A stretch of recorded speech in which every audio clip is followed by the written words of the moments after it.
Please ಆಗಲ್ಲ ಅಂತ ಮಾತ್ರ ಹೇಳಬೇಡಿ. ನೋಡಿ ವೇದಾಂತ್, ಇದೊಂದು ರೇರ್ ಕೇಸು. ನನ್ನ ಸರ್ವಿಸ್ನಲ್ಲಿ ಈ ಥರ ಕೇಸ್ ನೋಡಿರೋದು ನಾನು ತುಂಬ ಕಡಿಮೆ. ನಿಮ್ಮ ಅಜ್ಜಿ ಕಣ್ಣಿನ ಆಪ್ಟಿಕ್ ನರ್ವ್ಗೆ ದೊಡ್ಡ ಪೆಟ್ಟು ಬಿದ್ದಿದೆ. ಅಲ್ಲಿ ಬ್ಲಡ್ ಕ್ಲಾಟ್ ಆಗಿದೆ. ಅದರಿಂದ ಅವ್ರ ವಿಷನ್ ಕಂಪ್ಲೀಟ್ ಆಗಿ ಲ್ಯಾಪ್ಸ್ ಆಗಿದೆ.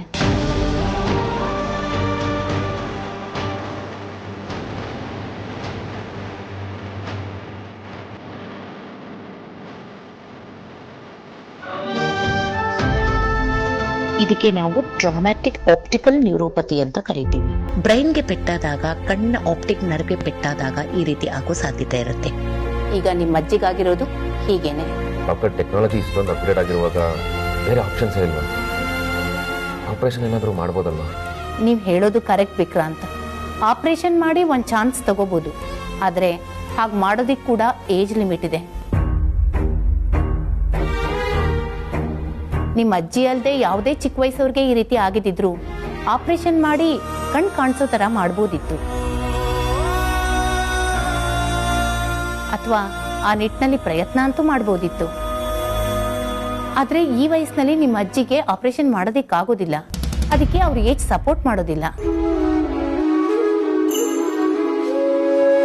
ಅದು ಅಲ್ಲದೆ ಈ ವಯಸ್ಸಿನಲ್ಲಿ ನಮ್ಮ ಅಜ್ಜಿಗೆ ಆಪರೇಷನ್ ಮಾಡೋದು ತುಂಬ ಡೇಂಜರ್. ವಯಸ್ಸಾಗ್ತಿದ್ದಾಗೆ ಸೆಲ್ಸು ಬಹಳ ಬೇಗ ಹೀಲ್ ಕೂಡ ಆಗೋದಿಲ್ಲ. ನಿಮ್ಮ ಅಜ್ಜಿಗೆ ಶುಗರ್ ಬೇರೆ ಇದೆ. ಇಷ್ಟೊಂದು ರಿಸ್ಕ್ ಇಟ್ಕೊಂಡು ನಾವು ಆಪರೇಷನ್ ಮಾಡಿದ್ರೆ ಅದು ಸಕ್ಸಸ್ ಆಗಲ್ಲ. ಒಂದು ವೇಳೆ ನಾವು ರಿಸ್ಕ್ ತಗೊಂಡು ಆಪರೇಷನ್ ಮಾಡಿದ್ರೂ ನಾವು ಅನ್ಕೊಂಡಾಗೆ ಆಗೋದಿಲ್ಲ. ಒಂದು ಮಾಡೋಕ್ಕೋಗಿ ಇನ್ನೊಂದು ಎಡವಟ್ಟು ಮಾಡ್ಕೊಂಡ್ರೆ ಕಷ್ಟ. ಅದಕ್ಕೆ ನಾವು ಆಪರೇಷನ್ ಆಪ್ಷನ್ನೇ ಕೈ ಬಿಟ್ಬಿಟ್ವಿ.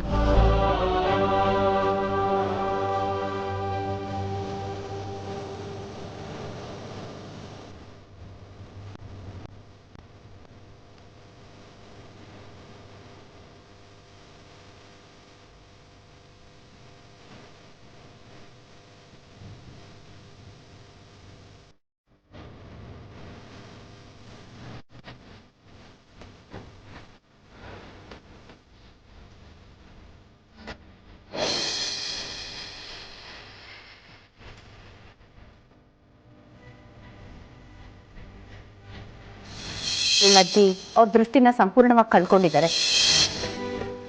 ಈ ವಯಸ್ಸಿನಲ್ಲಿ ನಿಮ್ಮ ಅಜ್ಜಿಗೆ ಆಪರೇಷನ್ ಮಾಡೋದಕ್ಕಾಗೋದಿಲ್ಲ.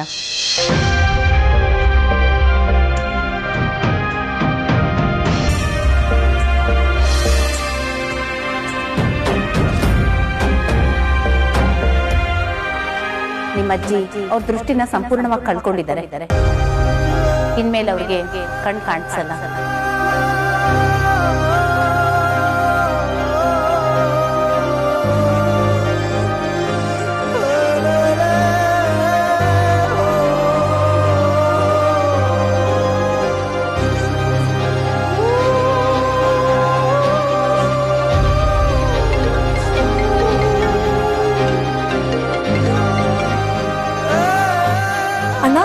ಅಜ್ಜಿ ಹೇಗಿದ್ದಾರೆ?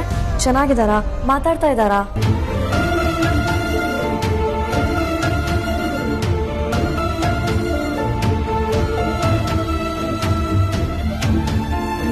ಹಲೋ ಹಲೋ ಅಣ್ಣ, ನಾನು ಹೇಳ್ತಾ ಇರೋದು ಕೇಳಿಸ್ತಾ ಇದೆಯಾ? ಇವತ್ತು ಅಜ್ಜನ ಡಿಸ್ಚಾರ್ಜ್ ಮಾಡ್ತಾರಂತ. ಅಣ್ಣ, ಒಂದು ನಿಮಿಷ ಅಜ್ಜಿಗೆ ಫೋನ್ ಕೊಡು, ನಾನು ಹತ್ರ ಮಾತಾಡಬೇಕು.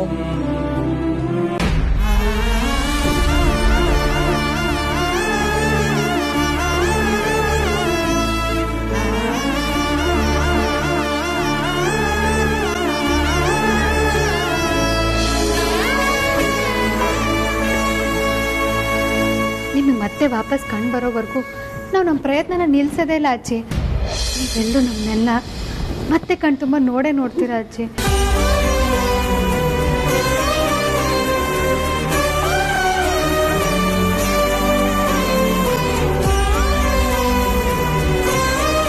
ವಯಸ್ಸಾದ್ಮೇಲೆ ನಾವು ಜಾಸ್ತಿ ದಿನ ಇರಬಾರ್ದು.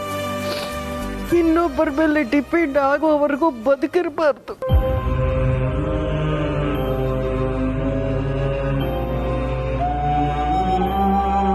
ಎಷ್ಟು ದಿನ ನಾನು ನನ್ನ ಕೆಲಸ ಮಾಡ್ಕೊಳ್ಳೋ ಅಷ್ಟು ಗಟ್ಟಿ ಇದ್ದೆ. ಎಲ್ಲರೂ ನನ್ನ ನೋಡಿ ನೀನು ತುಂಬಾ ಗಟ್ಟಿಗಿತ್ತಿ ಅಂತಿದ್ರು. ಅದು ಯಾರು ಕಂಡ್ಬಿತ್ತೋ ಏನೋ, ಕೊನೆ ಕಾಲದಲ್ಲಿ ನಾನು ಇನ್ನೊಬ್ಬರ ಮೇಲೆ ಡಿಪೆಂಡ್ ಆಗೋ ಥರ ಆಗೋಯ್ತು. ಯಾಕಜ್ಜಿ ನೀವೇನೇನೋ ಮಾತಾಡ್ತಿದ್ದೀರಾ? ವಸಿಷ್ಠ ಮನೆ ಬೇರು ನೀವು. ಇಡೀ ವಸಿಷ್ಠ ಮನೆ ಮರ ನಿಮ್ಮ ಮೇಲೆ ನಿಂತಿದೆ. ನೀವು ಯಾರ ಮೇಲೂ ಡಿಪೆಂಡ್ ಆಗಿಲ್ಲ ಅಜ್ಜಿ. ಆ್ಯಕ್ಚುಲ್ ಆಗಿ ಹೇಳಬೇಕು ಅಂತಂದರೆ ನಾವೇ ನಿಮ್ಮ ಮೇಲೆ ಡಿಪೆಂಡ್ ಆಗಿದ್ದೀವಿ. ನೀವೇನು ಹೆದರ್ಕೊಳ್ಳೋ ಅಗತ್ಯನೇ ಇಲ್ಲ. ನಾವೆಲ್ಲರೂ ನಿಮ್ಮ ಜೊತೆ ಯಾವಾಗಲೂ ಇರ್ತೀವಿ. ಕೊನೆ ಕಾಲದಲ್ಲಿ ಕಣ್ಣು ಕತ್ಲೆ ಆದ್ಮೇಲೆ ಇನ್ನೇನಮ್ಮ ಉಳಿದಿದೆ? ಈ ಮುದುಕಿ ಭಾಗ್ಯ ಇಷ್ಟೇ ಕಣಮ್ಮ. ಸುಮ್ಮನೆ ಅಜ್ಜಿ, ಹಾಗೆಲ್ಲ ಏನೇನೋ ಮಾತಾಡಬೇಡಿ. ಎಲ್ಲ ಇಲ್ಲಿಗೆ ಮುಗ್ದೋಗಿಲ್ಲ. ನಿಮ್ಮ ಕಣ್ಣು ವಾಪಸ್ ಬಂದೇ ಬರುತ್ತೆ. ಇನ್ನೂ ಎಕ್ಸ್ಟ್ರಾ ಟ್ರೀಟ್ಮೆಂಟ್ ಕೊಡ್ಸೋಣ. ವೇದಾಂತ ಇಷ್ಟಕ್ಕೆ ನಿಮ್ಮನ್ನ ಸುಮ್ಮನೆ ಬಿಡ್ತಾನೆ ಅಂದ್ಕೊಂಡಿದ್ದೀರಾ?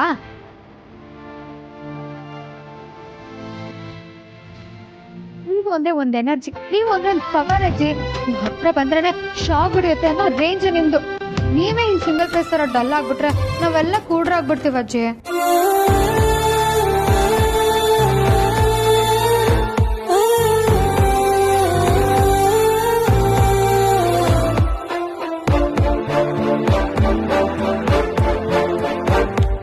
ವೇದಾಂತ್, ನಿಮಿಷ ನನ್ನ ಜೊತೆ ಬಾ. ಡಾಕ್ಟರ್, ನಡ್ಕೊಂಡು ಹೋಗ್ತಿರೋರು ಬಿದ್ದರೆ ಇಷ್ಟೊಂದು ದೊಡ್ಡ ಇಂಪ್ಯಾಕ್ಟ್ ಆಗುತ್ತೆ ಅಂತ ನಂಬಕ್ಕಾಗ್ತಿಲ್ಲ. ಯಾಕೆಂದರೆ ನಮ್ಮ ಅಜ್ಜಿ ಜೋರಾಗೂ ವಾಕ್ ಮಾಡಲ್ಲ. ನಾರ್ಮಲ್ ಆಗಿ ವಾಕ್ ಮಾಡೋವಾಗ ಬಿದ್ದರೆ ಇಷ್ಟೊತ್ತು ನೀವು ಹೇಳಿದ್ರಲ್ಲ ಅಷ್ಟೆಲ್ಲ ಡ್ಯಾಮೇಜ್ ಆಗುತ್ತೆ. ಡಾಕ್ಟರ್, ನಮ್ಮ ಅಜ್ಜಿ ತುಂಬ ಸ್ಟ್ರಾಂಗು. ಈ ಥರ ಚಿಕ್ಕ ಪುಟ್ಟದೆಲ್ಲ ಅವ್ರಿಗೆ ಏನೂ ಆಗಲ್ಲ. ಬಟ್ ನಡೆದಿರೋರು ನೋಡಿದ್ರೆ ನನಗೆ ನಂಬಕ್ಕಾಗ್ತಾ ಇಲ್ಲ. ಬಟ್ ಈ ಥರ ಸಿಮಿಲರ್ ಕೇಸ್ ಯಾವತ್ತಾದರೂ ನಿಮಗೆ ಬಂದಿದೆಯಾ? ನೋನು, ಇದು ಗೋಡೆಗೆ ತಾಕೋ ಅಥವಾ ನೆಲಕ್ಕೆ ಬಿದ್ದು ಆಗಿರೋ ಪೆಟ್ಟಾಗಿ ನಂಗೆ ಕಾಣಿಸ್ತಿಲ್ಲ. ಡಾಕ್ಟರ್, ಏನು ಹೇಳ್ತಿದ್ದೀರಾ? ಇದು ಜಾರ್ ಬಿದ್ದಾಗಿರೋ ಏಟಲ್ವಾ? ಹೇಗಾಗಿರೋಕ್ಕೆ ಸಾಧ್ಯ ಡಾಕ್ಟರ್? ವಿಕ್ರಾಂತ್, ನಾನು ಈ ವಿಷಯದ ಬಗ್ಗೆ ನಿಮ್ಮ ಬ್ರದರ್ ವೇದಾಂತ್ ಹತ್ರ ಮಾತಾಡಬೇಕು ಅಂದ್ಕೊಂಡೆ. ಆದರೆ ನಿಮ್ಮ ಬ್ರದರ್ ವೇದಾಂತು ಸ್ವಲ್ಪ ಎಮೋಷ್ನಲ್ಲು. ಸೊ ಹಾಗಾಗಿ ಅವ್ರ ಹತ್ರ ಮಾತಾಡಲಿಲ್ಲ. ಹೌದು ಡಾಕ್ಟರ್, ಅವನು ತುಂಬಾ ಎಮೋಷ್ನಲ್. ಬಟ್ ಏನಾಗಿದೆ ಅಂತ ನೀವು ನನ್ನ ಹತ್ರ ಹೇಳ್ಬೋದು. ನೀವು ಈ ವಿಷಯನ ಕಾಮಾಗಿ ತಗೊಳ್ತೀರಾ ಅಂದರೆ ಮಾತ್ರ ಹೇಳ್ಬೋದು. Yes doctor, please. ನನ್ನ ಪ್ರಕಾರ ನಿಮ್ಮ ಅಜ್ಜಿಗೆ ಏಟ್ ಬಿದ್ದಿರೋದು ತುಂಬ ಅನ್ಯಾಚುರಲ್ ಅನ್ನಿಸ್ತಿದೆ. ಸಾಮಾನ್ಯವಾಗಿ ಬಿದ್ದರೆ ಅಥವಾ ಗೋಡೆಗೆ ನಮ್ಮ ತಲೆ ಡಿಕ್ಕಿ ಆದರೆ ಆಗುವಂತಹ ಟಿಶ್ಯೂ ಡ್ಯಾಮೇಜೇ ಬೇರೆ ಥರ ಇರುತ್ತೆ. ಒಂದು ವೇಳೆ ಮೇಲಿಂದ ಏನಾದರೂ ಬಿದ್ದರೆ ಅಥವಾ ತಲೆಗೆ ಭಾರವಾಗಿರುವಂಥದ್ದು ಏನಾದರೂ ತಾಕಿದ್ರೆ ತುಂಬ ಡೀಪಾಗಿ ಡ್ಯಾಮೇಜ್ ಆಗುತ್ತೆ. ಆದರೆ ನೀವು ಹೇಳಿರೋ ಪ್ರಕಾರ ಆ ಥರ ಏನೂ ಆಗಿಲ್ಲ. ನಿಮ್ಮ ಅಜ್ಜಿ ಎತ್ತರದಿಂದನೂ ಬಿದ್ದಿಲ್ಲ. ಆದರೆ ಅವ್ರ ತಲೆಗೆ ಬಿದ್ದಿರೋ ಏಟು ತುಂಬ ಬಲವಾಗಿ ಬಿದ್ದಿದೆ. ಡೀಪಾಗಿ ಇಂಪ್ಯಾಕ್ಟ್ ಆಗಿದೆ. ಏನು ಹೇಳ್ತಿದ್ದೀರಾ ಡಾಕ್ಟರ್? ತುಂಬ ಎಕ್ಸೈಟ್ ಆಗಿಬಿಡಿ ವಿಕ್ರಾಂತ್. ನಾನು ಹೇಳೋದನ್ನ ತಾಳ್ಮೆಯಿಂದ ಕೇಳಿಸ್ಕೊಳ್ಳಿ. ನಿಮ್ಮ ಅಜ್ಜಿಗೆ ತಲೆಗೆ ಬಿದ್ದಿರೋ ಏಟು ತುಂಬ ಶಾರ್ಪ್ ಪಾಯಿಂಟೆಡ್ ಆಗಿದೆ. ಅವ್ರು ನಿಜವಾಗ್ಲೂ ಮೇಲಿಂದ ಬಿದ್ದಿದ್ರೆ ಅವ್ರ ದೇಹದ ಬೇರೆ ಭಾಗಗಳಿಗೂ ಫ್ರ್ಯಾಕ್ಚರ್ ಆಗಬೇಕಿತ್ತು. ಆದರೆ ನಿಮ್ಮ ಅಜ್ಜಿ ಮೈ ಮೇಲೆ ಆ ಥರ ಯಾವುದೇ ಫ್ರ್ಯಾಕ್ಚರ್ ಕಾಣಿಸ್ತಾ ಇಲ್ಲ. ಬರೀ ತಲೆಗೆ ಮಾತ್ರ ಏಟಾಗಿದೆ. ಅಂದರೆ ಏನಾಗಿರ್ಬೋದು ಡಾಕ್ಟರ್? ನನ್ನ ಪ್ರಕಾರ ಅವ್ರ ತಲೆ ಮೇಲೆ ಬ್ಲಂಟ್ ಆಬ್ಜೆಕ್ಟ್ ಏನಾದರೂ ಬಿದ್ದಿರಬೇಕು ಅಥವಾ ಬ್ಲಂಟ್ ಆಬ್ಜೆಕ್ಟ್ ತಗೊಂಡು ಯಾರಾದರೂ ಹೊಡೆದಿರಬೇಕು.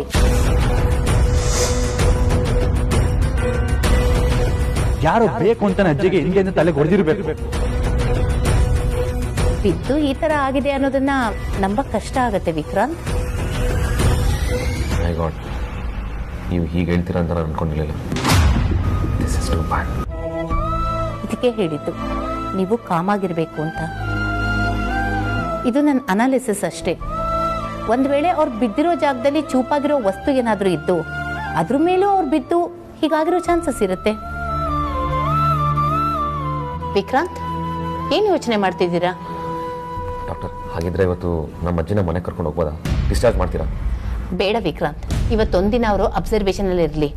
ನಾಳೆ ಬೇಕಾದರೆ ಡಿಸ್ಚಾರ್ಜ್ ಮಾಡಿ ಕರ್ಕೊಂಡು ಹೋಗ್ಬೋದು.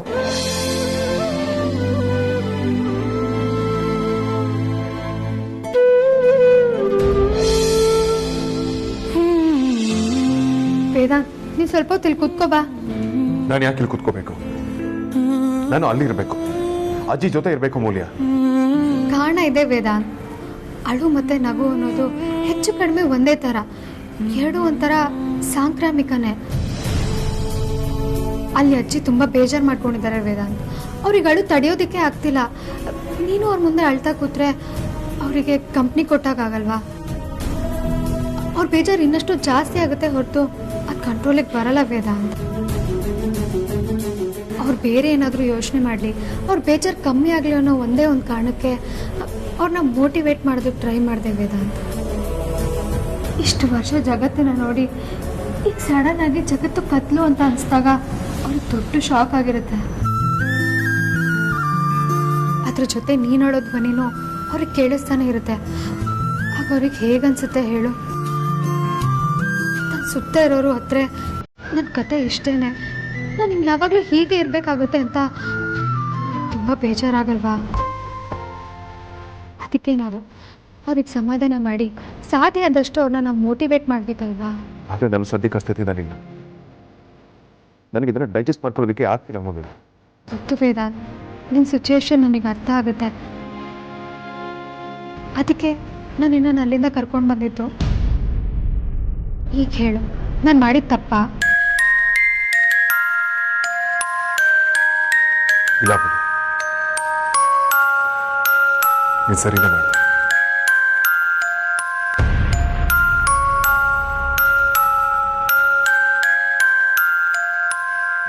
ಮತ್ತೆ ಅದನ್ನೇ ಮಾಡ್ತಿದ್ಯಲ್ಲ. ನಾನಿನ್ನ ಸುಮ್ಮನೆ ರೋಬೋಟ್ ಅಂತ ಕರಿತೀನಿ, ಆದರೆ ನನಗಿಂತ ಜಾಸ್ತಿ ನಿನಗೆ ಫೀಲಿಂಗ್ಸ್ ಇದೆ. ಪ್ಲೀಸ್ ಸಮಾಧಾನ ಮಾಡ್ಕೋ ವೇದಾಂತ್.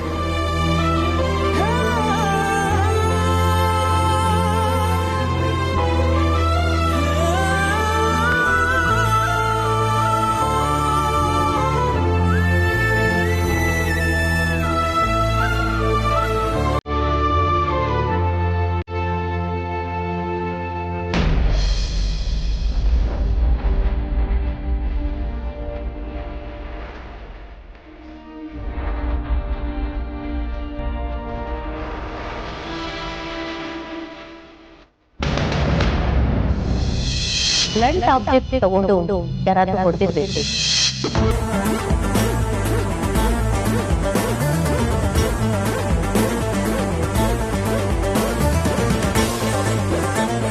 ಅಳ್ಬೇಡಿ ಅಜ್ಜಿ, ನಿಮ್ಗೇನೂ ಆಗಿಲ್ಲ. ನಾವೆಲ್ಲರೂ ನಿಮ್ಮ ಜೊತೆಗೆ ಇದ್ವಿ. ಡಾಕ್ಟ್ರು ಹೇಳಿದ್ರು ನೀವು ಮೊದಲಿನ ಥರ ಆಗ್ತೀರ. ಎಷ್ಟು ಅಂತ ಸುಳ್ಳು ಹೇಳ್ತೀಯಪ್ಪ, ನಾನು ಎಲ್ಲ ಕೇಳಿಸ್ಕೊಂಡಿದ್ದೀನೋ. ನಾನು ಈಗಷ್ಟೇ ಡಾಕ್ಟರ್ ಹತ್ರ ಮಾತಾಡ್ಕೊಂಡು ಬಂದೆ ಅಜ್ಜಿ. ನೀವು ಕೇಳಿಸ್ಕೊಂಡಿದ್ದಷ್ಟೇ ಅಲ್ಲ ವಿಷಯ. ಅವರು ಬೇರೆ ದೇಶದಲ್ಲಿ ಎಕ್ಸ್ಪರ್ಟ್ಸ್ ಹತ್ರ ಒಪಿನಿಯನ್ ತಗೊಳ್ತಾರಂತೆ. ನೀವೇನು ಯೋಚನೆ ಮಾಡಬೇಡಿ, ಆರಾಮಾಗಿರಿ. ನಮ್ಮ ಅಜ್ಜಿ ಪವರ್ ಹೌಸ್. ನೀವೇ ಡಲ್ ಆಗಿಬಿಟ್ರೆ ಈ ಇಷ್ಟ ಫ್ಯಾಮಿಲಿಗೆನೆ ಕರೆಂಟ್ ಹೋಗ್ಬಿಡುತ್ತೆ.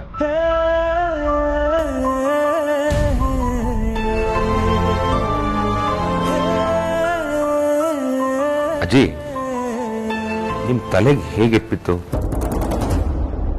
ಏನಾದರೂ ನೆನಪಿದ್ಯಾ? ಅದು ನನ್ನ ಆಫೀಸಿಂದ ಹೊರಗಡೆ ಬಂದಾಗ ಆಗಿದ್ದು. ವಿಕ್ರಾಂತ್, ಈಗ ಎಲ್ ಬಿದ್ರಿ ಹೇಗ್ ಬಿದ್ರಿ ಅಂತ ಎನ್ಕ್ವೈರಿ ಮಾಡೋ ಟೈಮ್ ಅಲ್ಲ.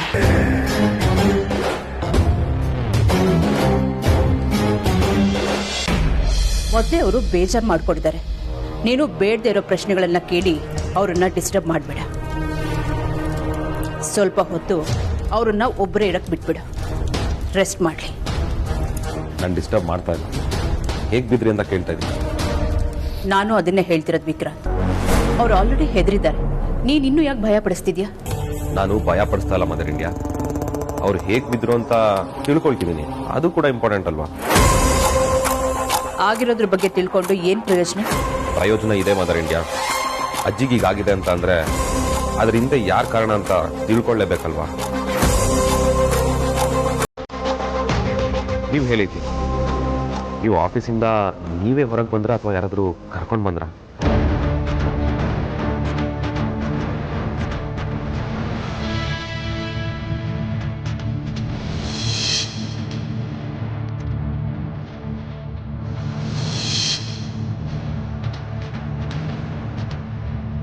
ಹೌದು ವಿಕ್ಕಿ, ನಾನು ನೋಡಿದೆ.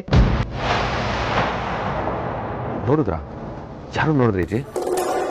ಅವರು ನಿಮ್ಗೆ ಗೊತ್ತಿರೋರಾ? ಕಣ್ಸಾ ಹೆಂಗ್ಸಾ?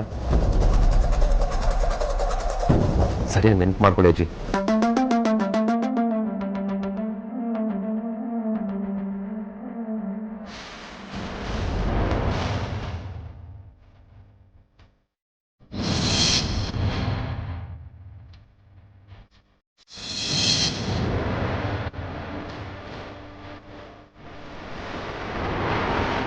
ಅದು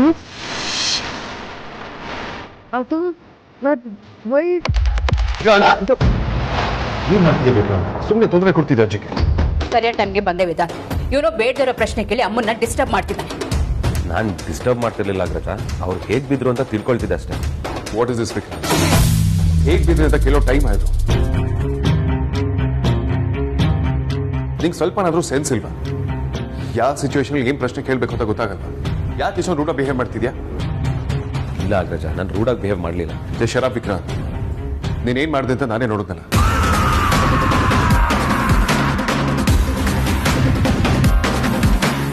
ಆಲ್ರೆಡಿ ಅಜ್ಜಿ ಹೀಗಾಗಿದೆ ಅಂತ ಬೇಜಾರು ಮಾಡ್ಕೊಂಡೆ. ನೀನಾದ್ರು ಸಮಾಧಾನ ಮಾಡೋದ್ಬಿಟ್ಟು ಟಾರ್ಚರ್ ಕೊಡ್ತಿದ್ದೀರ. ನಿನ್ಗೇನು ಅನ್ಸಲ್ವಾ?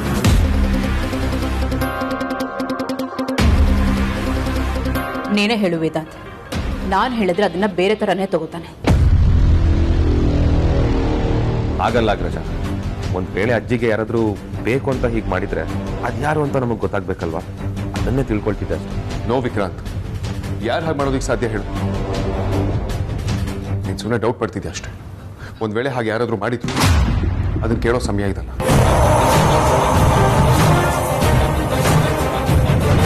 ಯಾವ ಟೈಮಲ್ಲಿ ಏನ್ ಪ್ರಶ್ನೆ ಕೇಳಬೇಕು ಅನ್ನೋ ಸೆನ್ಸ್ ಇಲ್ಲ ನಿನಗೆ. ವಿಜಯ್, ಇಲ್ಲ ವೇದಾಂತ್, ಭಾವ ಹೇಳ್ತಿರೋದು ಸರಿಯಾಗೇ ಇದೆ. ಯಾರಾದ್ರೂ ಬೇಕು ಅಂತಾನೆ ಹೀಗೆ ಮಾಡಿರ್ಬೋದಲ್ವಾ? ಇಲ್ಲ ಅಂತ ನೀನ್ ಹೆಂಗ್ ಹೇಳ್ತೀಯ? ಜೈ ಶರಾಪ ಮೂಲ್ಯ, ನೀನು ಅವನ ಥರನೇ ಮಾತಾಡ. ಯಾವಾಗೇನು ಮಾತಾಡ್ಬೇಕು ಅಂತ ನಿನಗೂ ಗೊತ್ತು.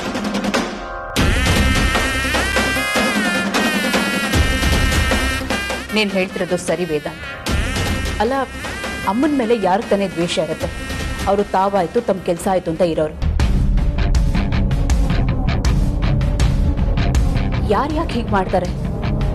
ಇವ್ರು ಸುಮ್ಮನೆ ಏನೇನೋ ಹೇಳಿ ಅವ್ರ ತಲೆ ಕೆಡಿಸ್ತಿದ್ದಾರೆ ಅಷ್ಟೇ. ಏನೇ ಹೇಳೋ ಅಗ್ರಜ, ಯಾರೋ ಬೇಕು ಅಂತ ಮಾಡಿರೋ ಕೆಲಸನೇ. ಅಯ್ಯೋ ಸಾಕು, ಎಲ್ಲರೂ ಸುಮ್ಮನೆ ಇರ್ತೀರ.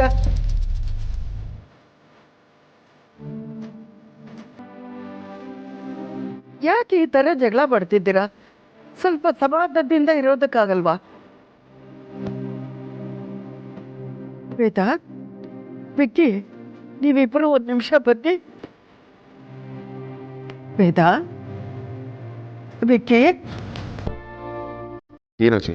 ನನ್ನ ಕಣ್ಣು ಕಾಣಲ್ಲ ಅಂತ ನೀವಿಬ್ಬರು ಯಾಕಪ್ಪ ಜಗಳ ಮಾಡ್ತಿದ್ದೀರಾ? ನನಗೇನು ಕಡಿಮೆ ಆಗಿದೆ ಹೇಳಿ? ಕಣ್ಣು ಹೋದ್ರೆ ಏನಂತೆ? ನನ್ನ ಕಣ್ಣುಗಳ ಥರ ನೀವಿಬ್ಬರು ಇದ್ದಿರಲ್ಲಪ್ಪ.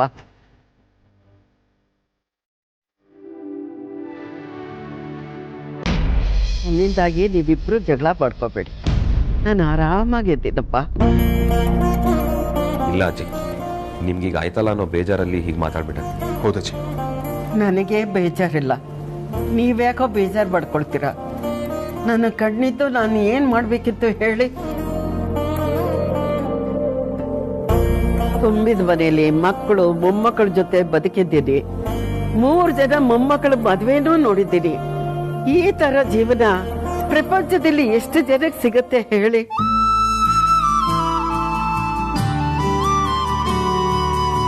ಈ ತರ ಜೀವನ ನೋಡಿದ ಮೇಲೆ ನನ್ನ ಕಣ್ಣು ಯಾಕಪ್ಪ ಬೇಕು? ನನಗೆ ಕಣ್ಣಿಲ್ಲ ಅನ್ನೋ ಕೊರಗಿಲ್ಲ. ನನ್ನ ಮೊಮ್ಮಕ್ಕಳೇ ನನಗೆ ಕಣ್ಣುಗಳಪ್ಪ. ನೀವು ಚೆನ್ನಾಗಿದ್ರೆ ನಾನು ಚೆನ್ನಾಗಿದ್ದಾಗೆ. ನಿಮ್ ಸಂತೋಷನೇ ನನ್ನ ಸಂತೋಷ.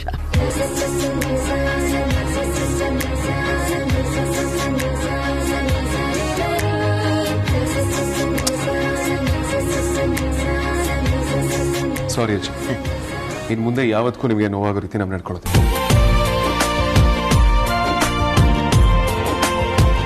ನೀವೇ ಇಷ್ಟು ಧೈರ್ಯವಾಗಿದ್ದೀರಾ ಅಂತ ಅಂದ್ರೆ ಇನ್ಮೇಲೆ ನಾವು ಸಂತೋಷವಾಗಿರ್ತೀವಿ. ಸದ್ಯ ಬಚಾವಾದೆ. ಅಮ್ಮ ಏನಾದರೂ ವೈದೇಹಿನ ನೋಡಿದೆ ಅಂತ ಹೇಳಿದ್ರೆ ಮೈ ಗಾಡ್. ನಮ್ಮ ಅಜ್ಜಿನ ಇವತ್ತೇ ಡಿಸ್ಚಾರ್ಜ್ ಮಾಡಿ ಮನೆ ಕರ್ಕೊಂಡು ಹೋಗ್ಬೋದಾ? ಇಲ್ಲ ಅಗ್ರಜ, ಡಾಕ್ಟರ್ ಹೇಳಿದ್ರು ಇನ್ನೂ ಒಂದಿನ ಅಬ್ಸರ್ವೇಷನಲ್ಲೇ ಇರಬೇಕು ಅಂತ. ವೇದಾಂತ್, ನೀವೆಲ್ಲ ಮನೆಗೆ ಹೋಗಿ ನಾನು ಅಮ್ಮನ್ನ ನೋಡ್ಬೋದು.